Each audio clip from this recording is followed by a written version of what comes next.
Hello everybody, I hope you guys are having a fantastic Saturday morning.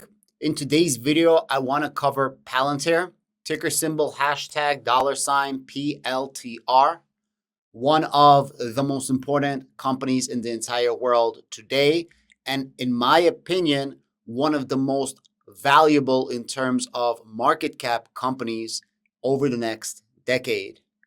Palantir is doing truly amazing things. And a lot of times, me and the other fantastic YouTubers, shout out to Arnie, shout out to Tom, shout out to Ahmed, shout out to Matt, shout out to Palantir Research, and I'm sure I'm missing a couple of others. We do an amazing job talking about Palantir, but maybe it's a little biased because we're heavy investors in Palantir. We make content and kind of a little bit of our revenues, in some cases our entire livelihood, is based on Palantir. And although Palantir is doing absolutely amazing, currently up nearly 80% from its initial DPO, despite what many people want to believe, Palantir is actually up, DPO'd at $10, and currently Palantir is trading at that high $17 range. We actually hit $18 this week, if I'm not mistaken. Not to mention a massive 170% up for year to date, 100% up for the last year, up for the last week, month, 3 months, so on and so forth, etc., etc. But of course, we could be biased because we make videos about Palantir all the time. So there's an interview that came out. It's in the text form, and the interview is interviewing an ex-Palantir employee. And they don't work at Palantir anymore, and they talk about their experience working in Palantir and talk about up until when they left. I did not read this interview yet. I waited specifically for Saturday because I thought this would be a great content. And I said, okay, instead of me bragging and praising Palantir, why don't we listen to what an ex-employee had to say about Palantir? And maybe it's going to shed some light on the business practices and the business itself of Palantir. So in this video, I'm about to read you this interview. There is a link for the full interview. You could sign up. It's a free 2-week trial. But I'm going to read you the key points of the interview as was outlined on Twitter. And we're going to make our observations and we're going to make our opinions known right now. Again, I have not, as of yet, listened, read, so on and so forth, this interview whatsoever. So I'm looking forward to it just as you are. Let's get right into the video. So this interview came out by AlphaSense. AlphaSense is a market intelligence and search platform used by the world's leading companies and financial institutions. And they have 8,729 followers. So first I want to follow them. And let's read. A former engineer at Palantir who worked there for 7 years shares his views on the Palantir company and the competitive landscape. And then they give you a couple of key points, 1, 2, 3, 4, 5, 6. And this is the excerpts of the actual interview. So I don't know how I want to do this. And by the way, if you want to read the entire interview, you could click on this and then you can sign up. They give you a 2-week free trial. But I think I want to start by reading the key points, okay? Number 1, Palantir in the last years has significantly improved the speed of deployment of its Foundry platform at clients. When they rolled out multi-tenancies, that helped a lot with deployment. Regarding on-premises, the biggest bottleneck is usually the client's procurement. So when I first started covering Palantir, this took months. And then from months, it became several months. From several months, it became a couple of months. From a couple of months, it became 1 month. From 1 month, it became several weeks. From several weeks, it came down to just a week or 2 to deploy. And now with Palantir AIP and Palantir AIP Bootcamp, that deployment is literally 0 to 5 days, and you actually have a working product that helps your business. Now, I understand Palantir AIP is not the same thing as Palantir Foundry, but you get what I'm saying. The progression is consistently there, and they don't need to exert more finances. They don't need to exert more resources in order to do this. So they're getting more and more efficient, which is fantastic. Number 2, in the expert's experience, when it comes to Palantir's competitors, It's often the clients themselves who think they can build a similar platform with OS tools, operating system tools, but that doesn't really work on the cost benefit side. From other companies, Databricks would be the closest to a competitor in the sense, but it lacks their permissioning flow in Foundry and a concept of ontology. This has happened times again, like countless times. I'll give you the biggest example that I know of. The United States Army, they tried to build their own platform. Palantir was working in Afghanistan at the time where they were able to save many soldiers' lives with IEDs. And the soldiers are like, yo, our platform is whack. The U.S. Army spent billions of dollars. Palantir sued them that they're not, going through the proper procedures of procurement, not to use Palantir, but that they have to, if there's a law that says if there's a better, cheaper version in the private market, you don't need to build something yourself. And the judge ruled in favor of Palantir, and the U.S. Army started looking, and they said, yeah, Palantir is so much better. And the rest is history. All of this JADC2, special ops commands, all of these contracts, the research and development for AI and machine learning, all of them are literally coming from that. That's where it's stemming from. So we see this time and time again, and it's not only the U.S. Army, also a lot of commercial clients, so on and so forth. So this is very interesting to see what the guy has to say. And yeah, I agree. When the expert was still there about a year ago, Palantir's momentum was accelerating.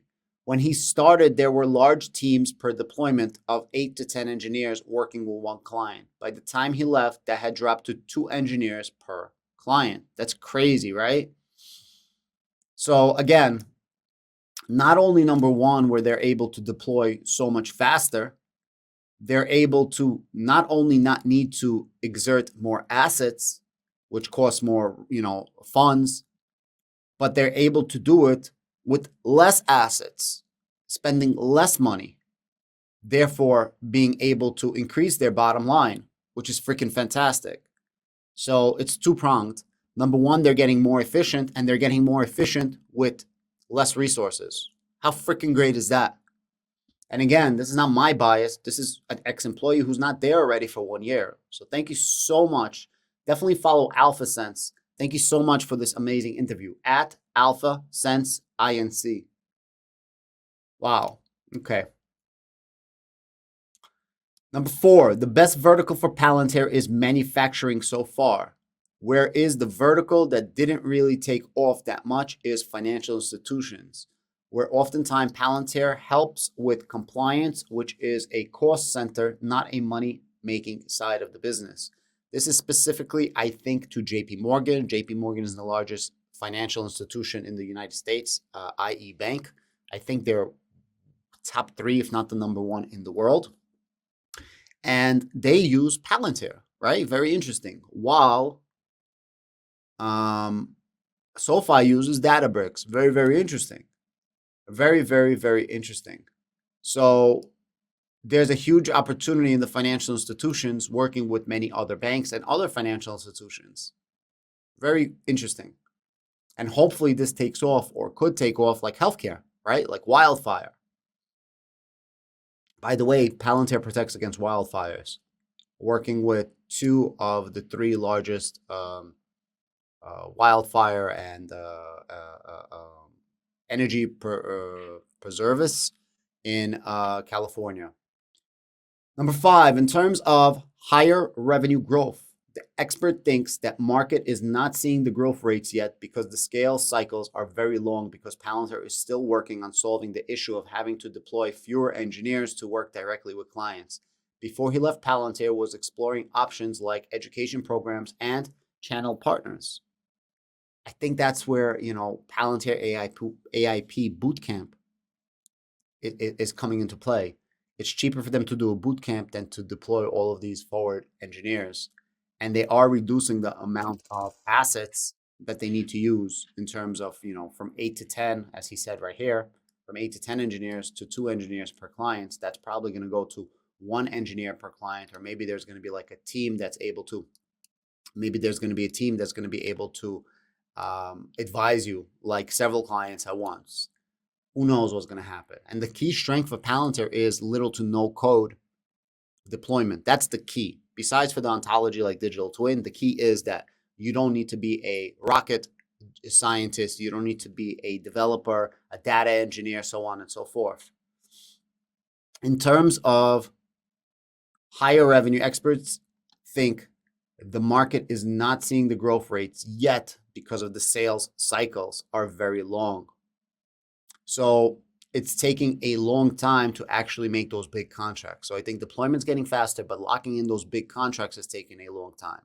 And hopefully this is going to get a lot faster, because you could see before he left, Palantir was exploring options like education programs and channel partners, and they're partnering up like crazy, just like they had like L3 Harris, or they're having this Fed Start for Palantir. I keep saying this is all about exposure and being able to partner up with companies that essentially are going to be using Palantir, or they're increasing partnership with PwC, where PwC is a huge consultant throughout the world, and they're able to on-ramp clients to use Palantir Foundry and understand what Palantir Foundry is. Very, very interesting what the guy says. Guy or girl, I'm sorry, man or woman. Number 6, the experts think that Palantir is a platform way ahead of anything else in the market, and that there is a moat. This is something that we consistently over in the Palantir community talk about. A lot of people laugh, but at the end of the day, 1 of 3 companies with impact level 6 clearance, and it's just doing really amazing things, getting all these massive contracts. They're the ones sitting next to Elon Musk. They're the ones that are meeting with the Ukrainian president. They're the ones that are getting these $250 million, just one of their contracts for machine learning, artificial intelligence research and development. Really, really interesting interview. And then this is the interview right here. You guys can read more into it. This is just the key points. And I highly, highly suggest that you actually read into this. And this interview seems to be over 40 minutes long at the very least. Over 40 minutes long. And he goes into a lot more detail. And you guys should probably read the entire article. Guys, at the end of the day, I keep saying it. And for me personally, Palantir is a monster, a generational opportunity for myself and my family. I invest in it. My son's investment is in it. My daughter's investment is in it. Now, it's not my only position. It's not their only position, but it is my largest position. It's my son's largest position. It's my daughter's second largest position after SoFi. And I just don't see how you can ignore Palantir at this particular point in time, when Palantir does such amazing things on the commercial side. And it is still a massive defensive software company. Like, it's a defensive stock, a military defensive stock, domestically and abroad. And with what's currently happening with the geopolitical uncertainty of the entire freaking world, guys. Like, it's not just Ukraine, Russia, Israel, and literally every single person, a country around them that wants to destroy them. I am Israel. Hi. My condolences to all civilian casualties out there. China, Taiwan, North Korea, South Korea, Azerbaijan, Armenia right now. There is a huge power play right now that's happening, for sure. And that just means business. I don't want to say that just means, so let me take that back. I don't want to get misquoted. That means that Palantir is going to be in the business of helping democracy, helping the United States, helping our allies. Whether you agree with it or not, that's what's happening. And it's going to bring in a shit ton more contracts because people are understanding exactly what Palantir can do. Palantir, as being a defensive military stock alone, can prosper. But that's only half their business, plus or minus. Then you got the entire commercial side, where there's so much opportunities in financial markets, as per this expert, ex-Palantir employee. But there's major opportunities that are right in front of our eyes through healthcare and 50 different industries. Most of you guys will never go online to check on Palantir's industries, sub-industries that they work in. But it is freaking massive. Guys, thank you so much. I really appreciate you. And although Friday was a bad day, Palantir is still up like 6% for the week or something last time I checked. It's doing really, really well. And I'm happy with what it's doing going into earnings. Thank you very much. I appreciate all of you. Earnings, I believe, is first week of November prior to the bell. I am going to be filming it live.